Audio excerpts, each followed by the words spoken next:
하늘의 별들을 연구하다 보면 그 광대함이 이루 우리가 생각할 수 없는, 상상할 수 없는 그 광대함을 만난다고 합니다. 저도 잘 몰랐습니다. 이 세상에 있는 모래알하고 하늘의 별하고 숫자가 얼마나 될까라는 것에 대해서 몰랐어요. 근데 저희 딸이 어느 날 저한테 여쭤보더라고요. 아빠, 이 땅에 있는 전체 모래의 숫자하고 하늘의 별의 숫자가 어느 게 더 많을까? 라고 저한테 물어봤어요. 그때 제가 에이, 여기 있는 모래알이 훨씬 많겠지. 여러분 한번 생각해 보세요. 이 지구에 있는 모래가 얼마나 많습니까? 해변가에 있는 모래들이요. 그 숫자를 우리가 어떻게 세요? 그래서 그게 훨씬 많을 거라고 생각했습니다. 그랬더니 우리 딸아이가 그렇지 않다라고 그럽니다. 하늘의 별이 이 땅에 있는 모래의 숫자보다 10배는 더 많다라고 그러더라고요. 그래서 깜짝 놀랐어요.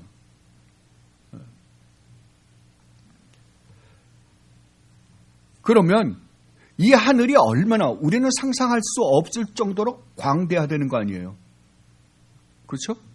만약에 그렇다고 하면 그 광대함 앞에 서보는 그런 천문학자들이 느끼는 건 어떨까요? 이 광대한 지구, 이 우주 앞에, 우주 안에 이 지구라는 것은 점도 아닙니다. 그죠? 그 안에 살고 있는 우리는요, 어떨까요? 진짜 아무것도 아닐 거예요. 보이지도 않을 거예요. 그죠? 예, 그냥 무라 그래도 할 말은 없을 것입니다. 그렇다면 이 우주 만물을 창조하신 하나님은 어떻습니까? 이 우주가 아무리 크다 하더라도 이것을 지으신 하나님이 볼 때에는 하나님의 손바닥 안에 있는 것입니다. 이 우주가 아무리 커서 우리의 상상으로는 도저히, 아니 오늘날 과학이 아무리 발달했다 하더라도 갈 수 없는 그것을 하나님은 그 구석, 우주의 마지막 구석까지 다 한순간에 보고 계시는 것입니다. 그것까지 다 하나님은 지금 다스리고 계세요.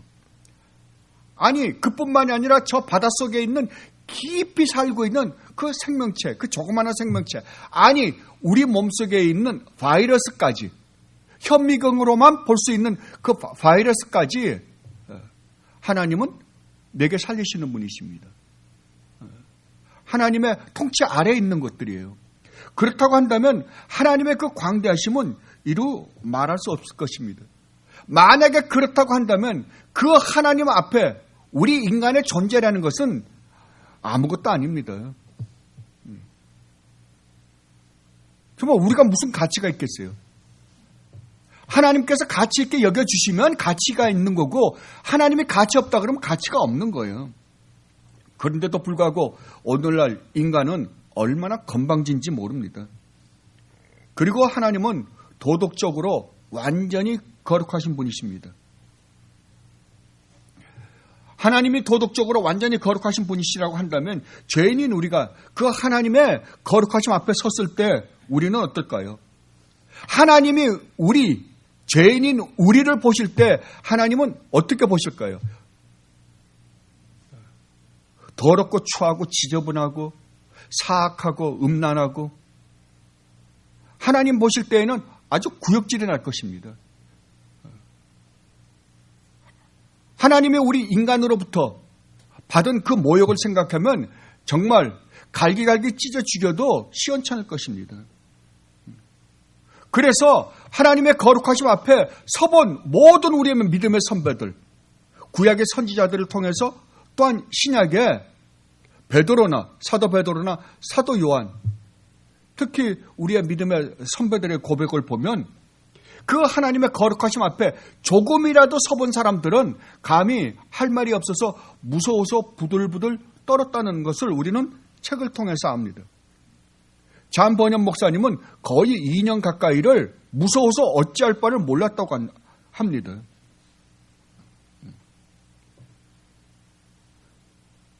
그러나 오늘날 우리는 얼마나 하나님을 놓고 농담을 하는지 모릅니다. 하나님의 이름을 망령되이 부르고 있습니다.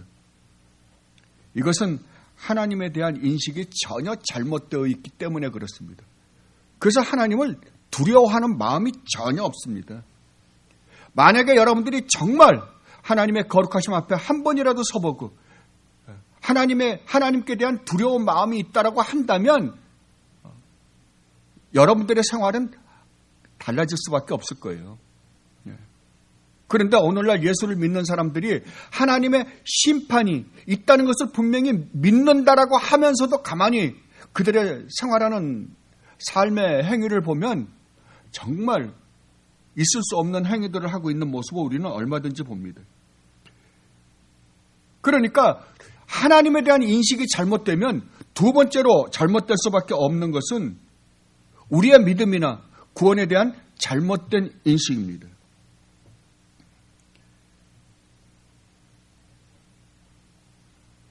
오늘날 수많은 교회 다니는 사람들, 저희 교회에 출석하시는 분들도 어떨 때 가만히 보면 예외는 아닌 것 같아요.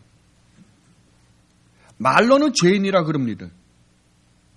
그러나 하나님의 거룩하심이나 하나님의 광대하심 앞에 서보지 않았기 때문에 그 죄의 진짜 심각함과 죄의 무시무시함, 그리고 우리가 하나님 앞에 저지른 죄로 말미암아 받아야 되는 그 심판의 무시무시함을 느껴보지 못한 사람이 상당히 많은 것 같아요.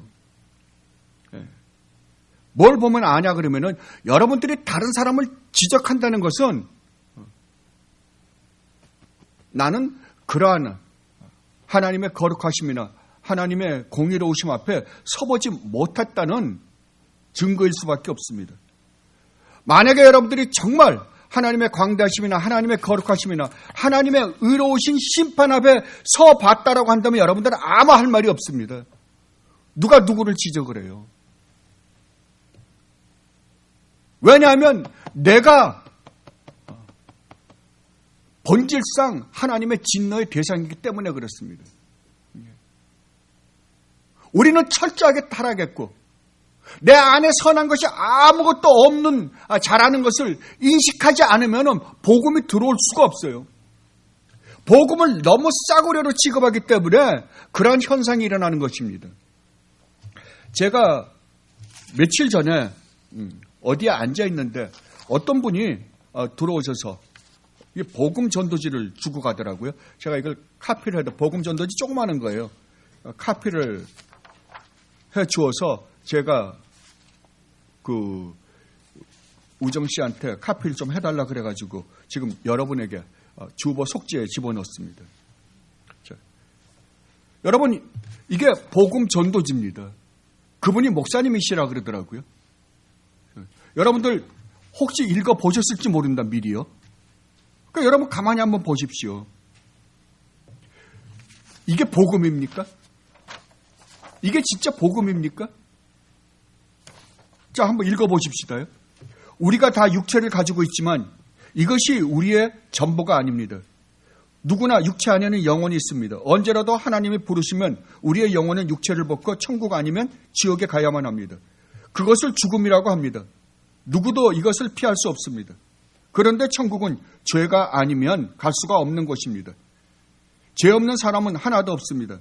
그러나 우리 인간의 죄를 해결하기 위해 대신 십자가에서 죽으시고 부활하신 예수님을 믿고 이 시간 다음과 같이 하나님 앞에 진심으로 예수님을 영접하는 기도를 한다면 모든 죄를 용서받고 구원을 얻을 수 있다고 하셨습니다. 그때부터 하나님의 많은 은혜와 사랑을 받으며 살다가 천국에 가게 됩니다. 지금 다음과 같이 기도하십시오. 진심으로 이렇게 기도하면 됩니다. 하나님, 저는 죄인입니다. 저를 용서해 주세요. 저희 죄를 용서해 주시기 위해 십자가에서 대신 죽으시고 부활하신 예수님을 믿습니다. 제 속에 들어오셔서 이제부터 제 인생의 주인이 되어주시고 천국 가는 날까지 함께하여 주시옵소서. 예수님의 이름으로 기도합니다. 아멘. 자, 그 뒷장에 보면 진심으로 예수님을 영접하는 그 순간 하나님이 당신에게 많은 은혜와 축복들을 약속해 주셨습니다. 그중 5가지만 말씀드리겠습니다. 첫째는 당신은 모든 죄를 용서받았습니다. 두 번째로 당신은 하나님의 자녀가 되었습니다. 세 번째로 당신은 성령을 받았습니다. 네 번째로 당신의 이름이 하늘나라 생명책에 기록되었습니다. 다섯 번째로 당신은 하늘나라 천국 시민이 되었습니다. 자, 이렇게 영접 기도를 하면 이러한 축복을 받는답니다. 여러분, 이게 구원입니까? 구원이 이렇게 받습니까? 세상에 이런 싸구려 구원이 어디 있어요? 이렇게 해서 구원을 받는다고 해버리니까 이렇게 신앙 고백을 하면 마치 자기가 구원받은 사람인 줄 알고 착각을 해서, 그렇다면 이제 나는 구원을 받았기 때문에 아무렇게나 살아도 된다라고 이 세상을 마음대로 살고 있습니다. 그래서 오늘날 교회 다니는 사람들이 정말 세상 사람들보다 더 말도 안 되는 비도덕적인 삶을 살고 있는데도 불구하고 그들 장례식에 가보십시오. 다 구원받은 사람들입니다. 구원받지 않은 사람은 하나도 없습니다. 여러분을 구원하기 위하여 여러분들이 누굽니까요? 죽어 마땅한 죄인들이라며요. 영원히 지옥에서 하나님의 그 무시무시한 형벌을 받아 마땅한 죄인들이라고 고백했잖아요. 그런데 어떻게 구원받게 되었다고요? 하나님이신 우리 주님이 인간의 몸을 입고 내려오셔서 우리를 구원했다니까요. 그게 싸구려입니까? 얼마나 어마어마한 희생을 치르고 우리를 구원했습니까? 안 그렇습니까? 그런데 이렇게 영접기도 한마디 하면 구원받은 거예요? 주님은 분명히 너희가 바른 믿음을 가지고 있는지 바른 믿음을 가지고 있지 않은지를 뭘로 증명한다? 삶으로 증명한다. 그래서 구원과 하나님으로부터 믿음으로 의롭다함을 얻는 것과 삶은 절대 떨어질 수가 없는 거예요. 만약에 내가 올바른 구원을 얻었다고 한다면 반드시 그 올바른 구원으로 말미암는 결과가 뭘로 나타난다? 삶으로 나타난다고요. 삶으로 나타나지 않은 신앙 고백은 다 성경은 뭐라 그래요? 가짜다 그러잖아요. 영혼이 없는 몸이 죽은 것과 같이 행함이 없는 믿음은 뭐라? 가짜라고요. 가짜 믿음이라고요. 그럼에도 불구하고 이러한 영접기도 한마디에 구원을 받았다고. 당신의 모든 죄는 용서받았습니다. 당신은 하나님의 자녀가 되었습니다. 당신은 성령을 받았습니다. 하늘나라 생명책에 당신 이름이 기록되어 있습니다. 당신은 하늘나라 시민 되었습니다. 이런 말도 안 되는 정말 가치 없는 싸구려 복음을 전하고 있는 게 오늘 현실입니다. 그러니까 하나님에 대한 올바른 지식이 없으니까 이러한 싸구려 복음을 팔아먹는 거예요. 그러다 나니까 구원 얻은 성도가 누구인지를 모르는 거예요. 성도의 가치가 얼마나 놀라운지에 대해서 전혀 인식을 못하고 있는 거예요. 그러니까 삶이 변하지 않습니다. 그런데 우리가 지금 살펴보고 있는 에베소서는 지금 사도 바울이 계속해서 1장서부터 2장까지 계속해서 성도라는 존재가 얼마나 대단한 존재인 줄 아느냐라는 걸 지금 가르쳐주고 있습니다.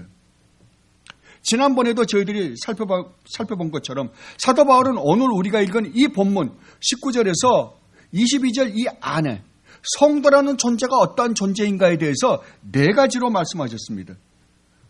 하나는 부정적이요, 세 개는 긍정적으로 말씀하셨습니다. 첫째, 성도는 외인도 아니요 나그네도 아니다. 두 번째, 성도는 하나님 나라 시민이다. 세 번째, 성도는 하나님의 권속, 즉 하나님의 가족이다. 네 번째는 성도는 주 안에서 하나님이 거하시는 성전이다 라고 말씀하셨습니다. 우리는 이미 첫 번째와 두 번째는 살펴보았습니다. 오늘은 세 번째와 네 번째에 대해서 살펴보도록 하겠습니다. 그러면 세 번째로 성도는 하나님의 가족이다 라는 말의 의미가 대간절 얼마나 놀라운지에 대해서 살펴보도록 하겠습니다. 이 말의 의미를 우리가 깨닫기 위해서는 정말 가정이라는 것이 무엇인지, 가정의 한 가정의 구성원이 되려면 어떤 조건들이 있어야 하는지에 대해서 먼저 생각해 보겠습니다.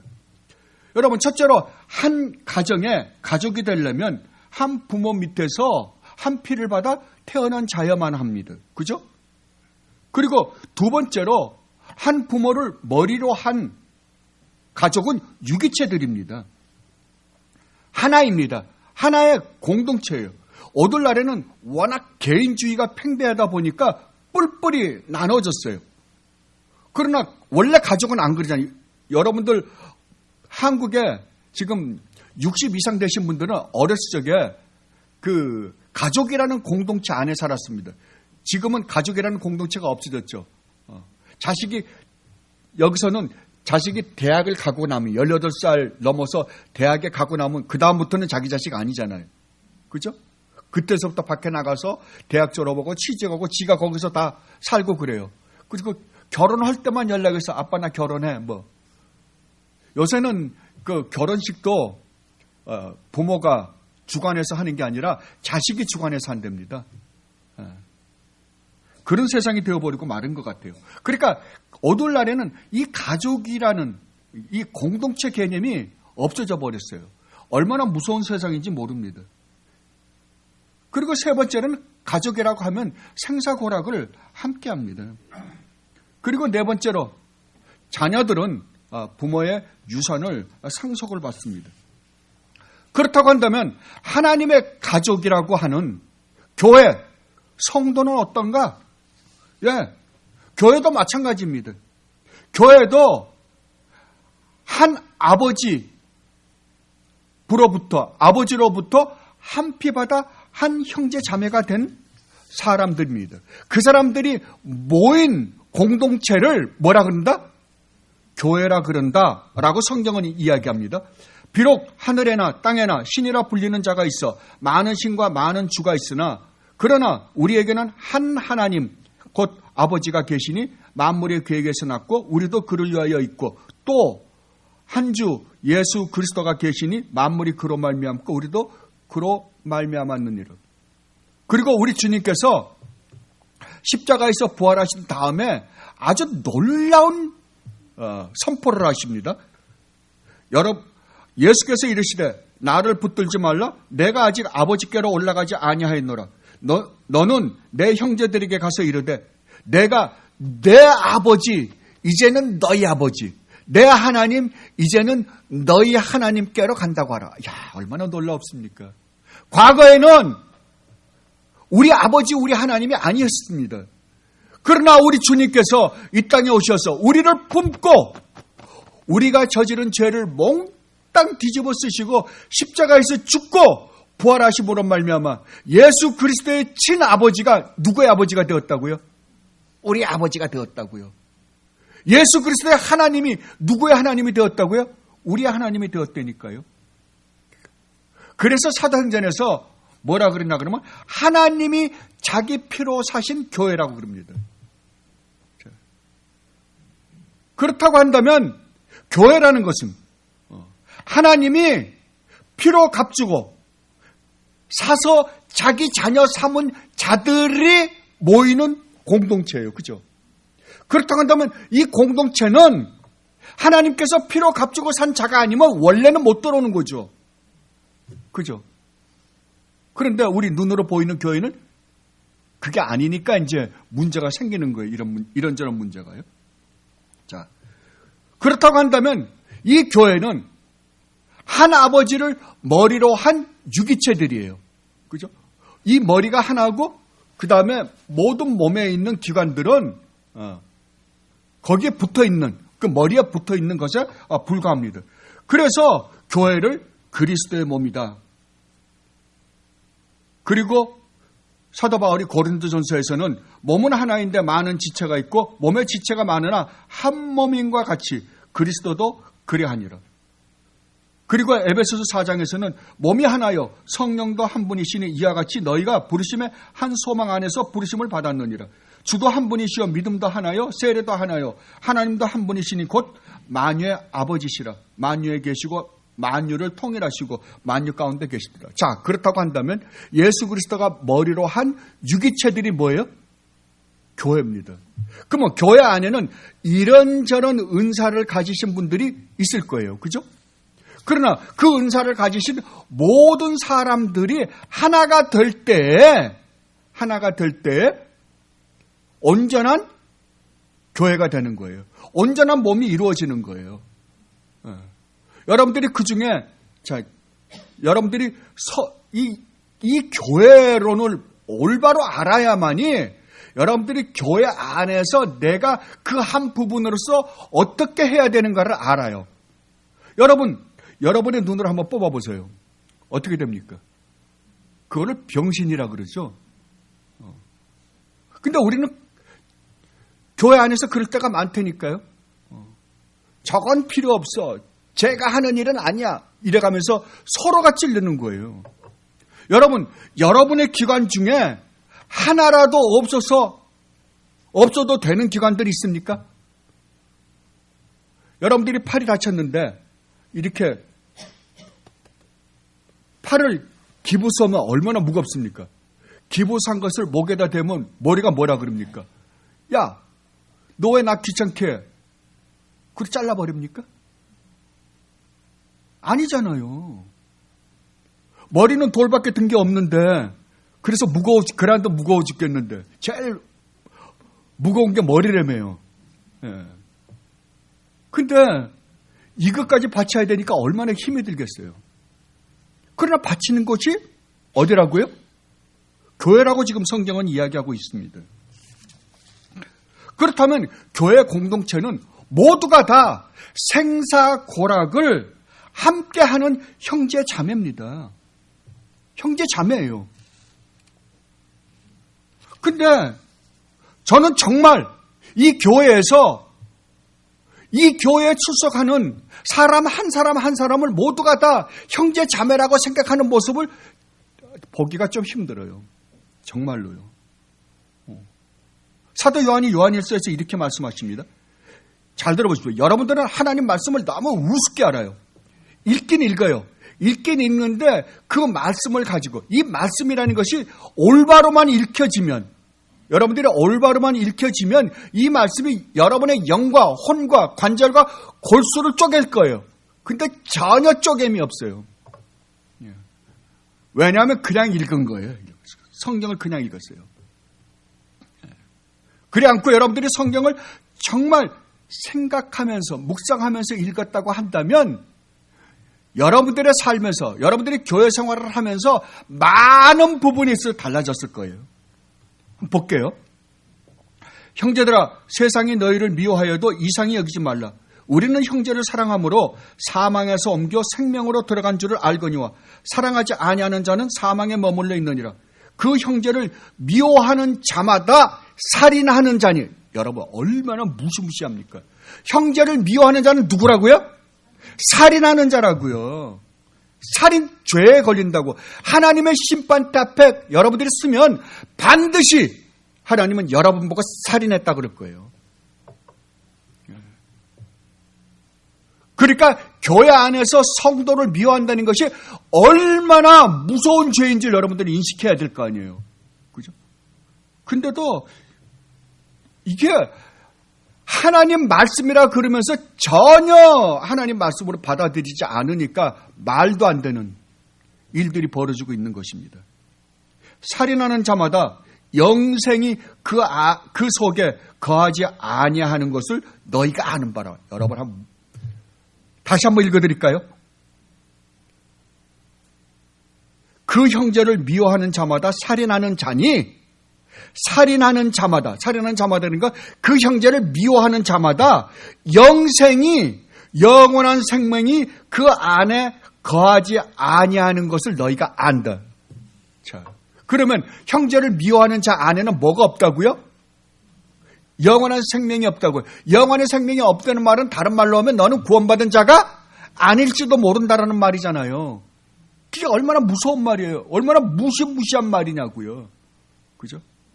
그러면 만약에 내가 그러한 일을 하고 있었다라고 한다면 나는 정말 진실되게 무릎 꿇고 하나님 앞에 회개해야 될 거 아니에요. 여러분 정말 회개하고 있습니까? 그리고 마지막으로 정말 여러분들이 참된 믿음을 가진 교회 공동체에 속해 있는 사람이라고 한다면 여러분들 하나님으로부터 모든 유산을 상속받을 것입니다. 무엇을 상속받아요? 하나님 나라를, 그리고 하나님이 가지고 계신 모든 하나님의 아름다운 성품을 여러분들은 유산으로 받을 거예요. 그것을 하나님이 사도 바울을 통해서 이렇게 말씀하십니다. 너희가 아들이므로 하나님이 그 아들의 영을 우리 마음 가운데 보내사 아빠, 아버지라 부르게 하셨느니라. 그러므로 내가 이후로는 종이 아니요 아들이니 아들이면 하나님으로 말미암아 유업을 받을 자 아니라 아멘. 자, 그러니까 성도라고 하는 사람들, 교회에 소속되어 있는 사람들이 얼마나 놀라운 축복을 받은 사람들입니까? 제가 항상 여러분들에게 말씀드리지만 여러분은 제발 교회에 다니는 사람이 되지 마십시오. 교회에 다니는 사람들은 절대 구원을 못 받습니다. 예수를 믿는 사람이 되십시오. 예수를 믿는다라는 것은 교회에 다니는 사람이기도 합니다. 왜? 교회 공동체 하나님이 허락하셨으니까 그 안에 소속되어 있는 사람이기도 하겠죠. 그러나 예수를 믿는다라는 것은 예수를 마음과 뜻과 정성을 다해서 사랑하는 것입니다. 예수님을 사랑하는 거예요. 예수님을 사모하는 거예요. 여러분, 웨스트민스터 신앙고백 소요리 문답 1번이 뭐예요? 하나님이 창조하신 인간의 본분이 무엇인가? 다른 말로 하면 하나님께서 구원하신 백성들이 이 땅을 어떻게, 무엇을 목적으로 살아가야 되는가? 뭐라고요? 하나님을 영화롭게 하며 그 하나님을 영원히 즐거워하는 것이다. 자, 이것을 잔 파이퍼 목사님이 이것은 두 가지로 떨어져 있는 것이 아니다. 하나다. 라고 해서 이렇게 말씀하셨어요. 하나다. 예, 맞는 말입니다. 우리는 자꾸만 두 가지로 떨어져 생각하는데 원래는 하나입니다. 자, 하나님을 영화롭게 해. 그리고 하나님을 즐거워하는 거다. 그러니까 하나님을 영화롭게 함으로 말미암아 내가 즐거워하는 거다라고 잘못 인식할 수 있어요. 그러면 내가 즐거워하는 것이 하나님을 영화롭게 한 다음에야 즐거워할 수 있잖아요. 파이프 목사님이 얼마나 이야기를 잘했냐 그러면은 여러분들이 여호와를 기뻐하라 라는 책을 읽어보시면 파이퍼가 이렇게 말씀을 하십니다. 여러분들이 그렇게 소요리 문답 1번을 인식한다고 한다면 잘못된 것입니다. 소요리 문답 1번은 이런 의미로 쓰여진 책입니다. 쓰여진 말씀입니다. 라고 그래요. 하나님을 즐거워한다. 우리가 하나님을 즐거워하고 하나님을 기뻐하는 것이 하나님을 기쁘게 하는 것, 기쁘게 해드리는 것이며 하나님을 영화롭게 해드리는 것입니다. 뭐라고요? 하나님을 기뻐하고 즐거워하는 것이 하나님을 영화롭게 하는 것이며 하나님을 기쁘시게 해드리는 것이라는 거예요. 자, 그게 맞는 것임을 제가 여러분들에게 설명해 드릴게요. 하나님의 우주 만물을 창조하셨어요. 그죠? 하나님이 우주 만물을 왜 창조했다고요?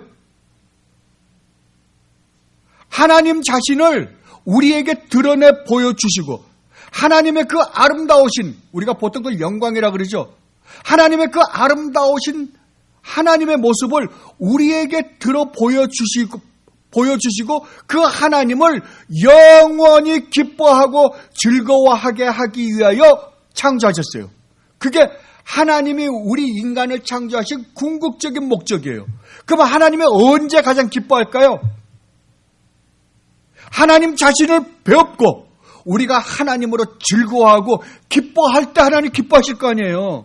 예, 그게 소요리 문답 1번이에요. 얼마나 이야기를 잘했습니까? 파이퍼가 이야기를 정말 잘했어요. 예. 근데 우리는 보통 하나님께 영광을 돌린다 그러면 뭐예요? 건물, 그럴듯하게 건물. 그 건물 그럴듯하게 지어드린 것은 결국 우리 보통 아이들 이야기를 빌리면 자기 과오 세우려고 그러는 거예요. 그죠? 자기를 드러내려고 세운 거 아니에요. 하나님이 건물 받아요? 하나님 건 받지도 않아요. 그래 놓고는 자기네들이 짓고 자기네들 북치고 장구치고 헌당식. 아닙니다. 하나님이 가장 여러분들로 하여금 영광 받으실 때가 언제라고요? 예. 여러분은 하나님의 그 거룩하심과 하나님의 의로우심과 하나님의 선하심과 하나님의 사랑과 여러분들을 향하여 갖고 계신 하나님의 그 인자하심과 자비를 깨닫고 정말 그 하나님을 즐거워할 때, 그 하나님을 기뻐할 때, 주 예수 그리스도를 기뻐할 때 하나님 어떻게 한다고요? 기쁨을 받으시고 하나님이 영광을 받으신다고요. 이게 성도의 특권이에요. 그렇다면 부모가 자식을 낳으면 그 자식의 모든 것은 누가 책임집니까? 부모가 책임지죠? 그죠? 근데 우리는 꼭 우리가 하나님을 책임져야 되는 사람처럼 그래요. 마찬가지입니다. 예. 여러분들이 부모라고 하면 자식의 모든 것을 예의주시해서 위험으로부터도 보호하고 자식의 모든 것을 여러분들이 제공을 해요. 그죠? 여러분들이 자식을 낳은 이상 그 자식이 자립할 수 있을 때까지는 부모가 모든 책임을 다 져요. 그래서 성경도 이렇게 말씀하십니다. 여호와의 분깃은 자기 백성이라. 야곱은 그가 택하신 기업이로다. 여호와께서 그를 황무지에서 짐승이 부르짖는 광야에서 만나시고 호위하시며 보호하시며 자기의 눈동자같이 지키셨도다. 마치 독수리가 자기의 보금자리를 어지럽게 하며 자기의 새끼 위에 너풀거리며 그의 날개를 펴서 새끼를 받으며 그의 날개 위에 그것을 엎는 것 같이 여호와께서 홀로 그를 인도하셨고 그와 함께 한 다른 신이 없었도다. 하나님이 어떻게 하신다고요? 당신이 구원하신 당신의 백성을 어떻게 지키시고 인도하고 보호하신다고요? 독수리가 자기 새끼를 자기 날개 아래 품어서 보호하듯이 보호하신다고요. 그렇다면 여러분은 지금 누구의 보호 속에 있다고요? 예, 여러분을 낳으신 그 엄청난 해산의 고통을 치르고 여러분을 낳으신 우리 주님이 여러분을 그렇게 지키시고 인도하고 보호하고 계신다라고 말씀하고 있는 거예요. 그리고 주님께서 그래요. 너희는 무엇을 먹을까? 무엇을 입을까? 무엇을 마실까? 염려하지 말라. 이 모든 것은 이방인이 구하는 것이다. 여러분 가만히 한번 생각해 보세요. 이 세상의 모든 기독교 외의 모든 종교는 다 무엇을 위한 종교입니까? 우리를 위한 거예요. 우리를 행복하게 해주겠다라는 종교예요. 그래서 모두가 다 가서 그 신 앞에 가서 뭐 합니까요? 비나이다 비나이다잖아요. 비나이다 비나이다. 올해 한 해도 아무 일 없이 건강하게 지나게 해주시고 우리 자식들 다 잘되게 해주십시오. 이거잖아요. 기독교도 그렇습니까? 근데 기독교도 똑같이 그렇게 변해가고 있어요. 그게 번영신학입니다. 그게 기복신앙이에요. 그러나 기독교는 다른 종교와 완전히 다른 거예요. 아까도 제가 말씀드렸죠. 기독교는 뭐라고요? 하나님을 즐거워하는 거라니까요. 비나이다가 아니에요. 이 비나이다를 주님께서 뭐냐면 중언부언하지 말라라고 이야기한 거예요. 중언부언하지 말라고요. 네. 기독교는 하나님을 즐거워하는 거예요. 그렇다고 한다면 하나님이 누구이신지 모르고 하나님을 즐거워할 수 있는 방법은 없어요. 그리고 하나님께서 우리에게 베푸신 그 은혜와 사랑이 얼마나 엄청난 것인지를 깨닫지 못하고서 그 예수 그리스도를 즐거워할 수가 없다고, 기뻐할 수가 없다고요. 여러분들이 즐거워하고 기뻐할 때 하나님이 우리에게 베푸신 그 은혜와 사랑이 너무나 고마워서 여러분들이 기뻐하고 즐거워할 때 하나님도 기뻐하신다니까요. 이것이 스바냐 3장에서 하나님께서 말씀하신 거잖아요. 스바냐로 한번 가볼까요? 자, 스바냐 3장으로 한번 가보십시오.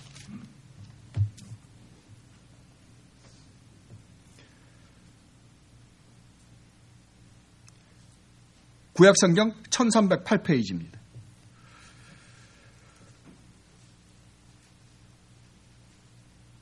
여러분들이 찬송도 하죠, 이걸로. 17절입니다. 너희 하나님 여호와가 너희 가운데에 계시니 너는 구원을 베푸실 전능자이시라. 그가 너로 말미암아 뭐라고요? 너로 말미암아 기쁨을 이기지 못하시며 너를 잠잠히 사랑하시며 너로 말미암아 즐거이 부르며 기뻐하시리라. 누가요? 하나님이요. 우리가 하나님께서 베푸신 이 구원의 은혜가 너무나 감격해서 찬양하고 하나님을 기뻐할 때 하나님은 어떻게 한다고요? 감격하고 기뻐서 어찌할 바를 몰라 하신다고요.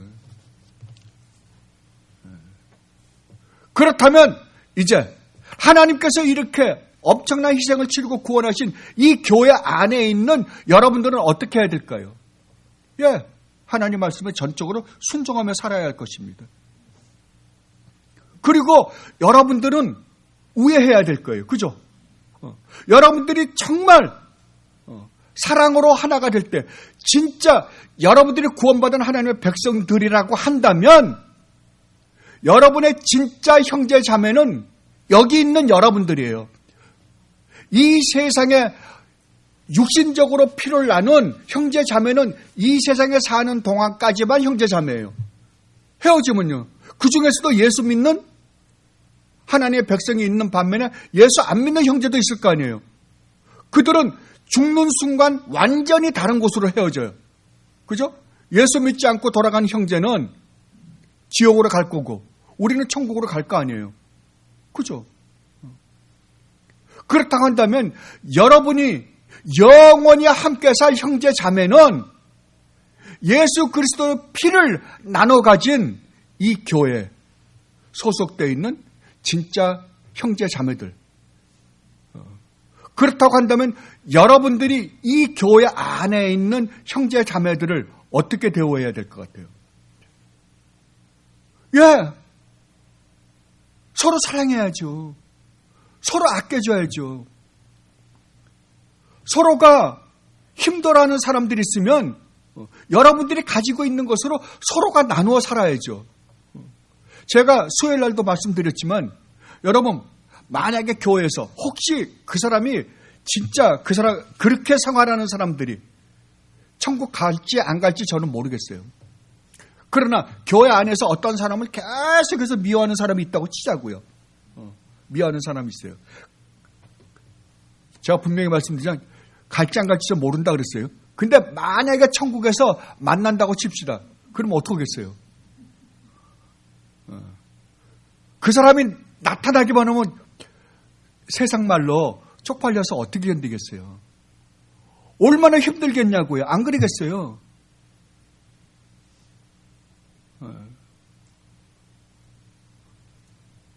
왜 이런 현상이 교회 안에서 일어나고 있다고요? 왜냐하면 이 복음을 올바로 이해하고 있지 못하기 때문에 그래요. 사도 바울이 얼마나 재미있게 지금 성도라고 하는 사람들, 교회라고 하는 사람이 얼마나 엄청난 사람인가를 어떻게 설명하고 있는가를 여러분 가만 보세요. 처음에 뭐라 그래요? 하늘나라 백성이라 그래요. 하늘나라 시민권을 가진 자라 그래요. 그러면 하나님 나라의 왕은 하나님이세요? 그럼 국민이죠. 이게 얼마나 큰 틀입니까? 그죠? 근데 그 다음에는 뭐라 그러면 하나님의 가족이다 그래요. 자, 나라에 있어서는 나라의 국민들이 많으니까 서로 하나가 되지 않을 수는 있어요. 분명히 한 나라 사람이니까 하나긴 한데 이게 조금 멀어 보일 수가 있잖아요. 그죠? 근데 한 가족이 들어오면 어떻습니까? 근데 세 번째로 사도 바울은 뭐라 그러냐 그러면 성도는 교회는 하나님이 거하시는 성전이다 그래 버리는 거예요. 자, 그렇다고 한다면 여러분 안에 하나님이 들어와 계시면 여러분하고 떨어질 수 있습니까? 없습니까? 없죠. 그러면 교회는 하나님이 거하시는 성전이라고 한다면 여러분은 절대 떨어질 수가 없어요. 하나로 묶여있는 유기체들이 완전히 묶여있어요. 여러분 이건 분명히 아셔야 돼요. 그렇다고 한다면 이 교회는 하나님 나라는 아니지만 수요일날도 제가 말씀드린 것처럼 하나님 나라는 아니지만 하나님 나라의 모습을 반드시 띠고 있어요. 왜? 하나님이 거하시는 성전이니까요. 성전은 어때야 됩니까? 거룩해야죠. 의로워야죠. 선해야 될 거 아닙니까요? 그러면 그러한 모습이 어디에서 드러나야 된다고요? 이 교회에서 드러나야죠. 먼저는 여러분 안에서 그러한 모습이, 하나님의 모습이 드러나야 될 뿐만 아니라 여러분 각자가 그러한 여러분 안에 거하시는 성령 하나님으로 말미암아 그러한 모습이 드러난다고 한다면 이 교회는 반드시 드러나게 되어 있습니다. 여러분 각자가 성전으로서의 모습이 드러나지 않으니까 교회 안에서 그러한 모습이 드러나지 않는 거예요. 그러면 여러분들은 먼저 자기 자신을 들여다봐야 돼요. 그런데 오늘날 이 교회는 오락장이 되어버리고 마른 듯한 기분이에요. 오죽하면 이런 말이 있어요. 전도왕. 여러분, 전도왕이 있다면 전도의 주체는 누굽니까? 전도의 주체가 우리입니까? 여러분이 정말 한 인간을 전도할 수 있습니까? 아닙니다. 그런데 우리는 교회에 사람을 데리고 오는 것을 전도라고 생각해요. 아닙니다. 전도라는 건 한 영혼을 완전히 새로운 피조물로 바꾸는 거예요. 여기에 대해서 로이 존스 목사님이 탄식을 하셨어요. 오늘날 교회는 사람들을 교회로 나오라고 강권했습니다. 교회의 본질은 이해하지 않고 본질을 이해하는 데에는 실패한 신앙 고백이 대체 무슨 소용이 있단 말입니까? 저는 어떤 사람에게도 교회에 출석하라고 요구하지 않습니다. 결코 저는 그렇게 하지 않을 것입니다. 저는 또 그렇게 해본 적도 없습니다. 제게 있어서 사람들을 얼르고 그들을 선동시켜서 교회에 참석하게 하는 것은 그릇된 것으로 보입니다. 실로 사람들은 교회에 참석하라는 식으로 사람들을 교회에 데려다 뇌물을 주고 배나 지옥의 자식들이 되게 했습니다. 그렇죠? 열린 예배라는 게 뭐예요? 교회 문턱이 높다. 그러니까 교회 문턱을 낮춰서 아무나 들어오게 하자. 한번 생각해 보세요.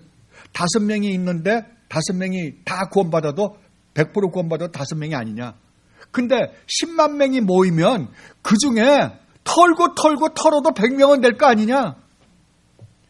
맞습니까? 10만 명이 다 아닐 수 있다는 생각은 안 하는 거예요. 그죠? 무시무시하죠.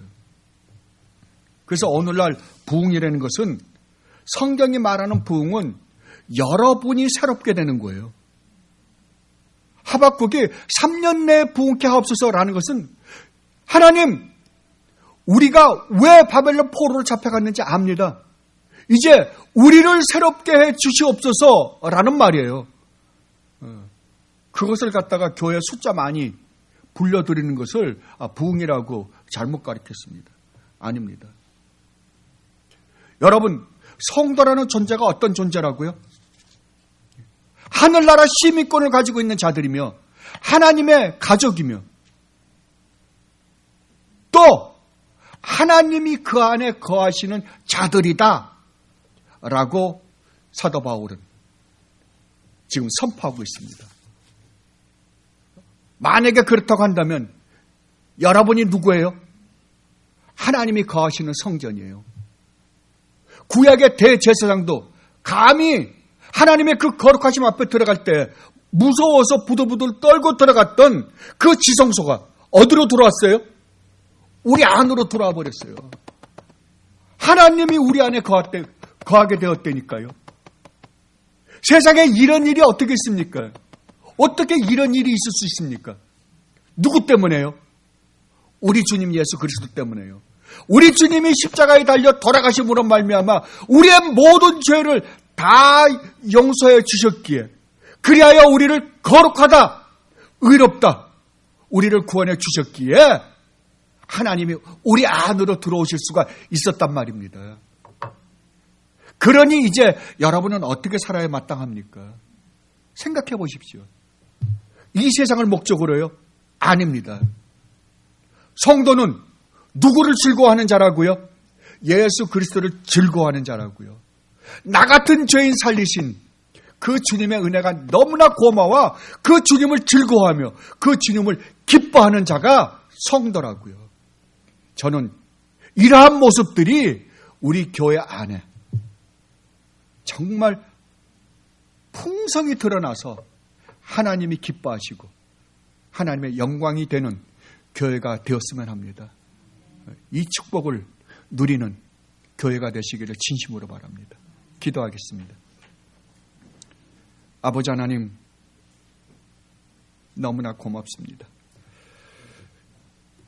저희들이 하나님 나라 시민권을 갖고 있는 자요, 저희들이 하나님의 가족의 구성원이요, 하나님이 거하시는 성전이 되다니요, 이 축복은 우리 주님 예수 그리스도로 말미암아 저희들에게 주어졌습니다. 그럼에도 불구하고 얼마나 미련한 삶을 살고 있는지, 어리석은 삶을 살고 있는지 모릅니다. 주여, 저희들로 하여금 회개케 하여 주시옵소서. 그리하여 아버지께서 저희들에게 허락하신 이 놀라운 축복을 마음껏 누리며 사는 복된 주님의 백성들이 되게 하여 주시옵소서. 감사하며 우리 주님 예수 그리스도 이름으로 기도드리옵나이다. 아멘.